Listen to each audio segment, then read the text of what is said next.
जाजपुर जिला धर्मशाला ब्लॉक उत्तर प्रताप पंचायत बासिंदा तथा बीजेडी 15 नंबर जोन जिला परिषद सदस्य भाग्यधर सेठींकर हृदघात मृत्यु होईछि। भाग्यधर गत 2022 मसीह 15 नंबर जोन रु बीजेडी टिकेट रे विजयी होइथिले। एथि पूर्वरु से स्वर्गत कल्पतरु दास को घनिष्ठ सहयोगी भावे उत्तर प्रताप पंचायत रु समिति सभ्य भावे निर्वाचित होइथिले। से गत किछि दिन हेबो असुस्थ थिबा बेले गतकाली राति रे गुरुतर होई पड़िथिले।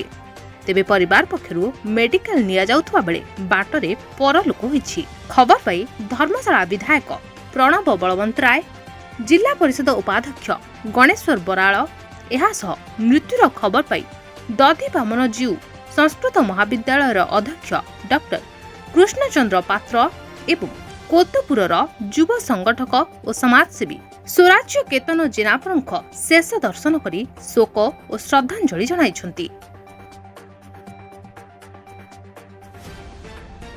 धर्मशाला दीपक मल्लिक रिपोर्ट।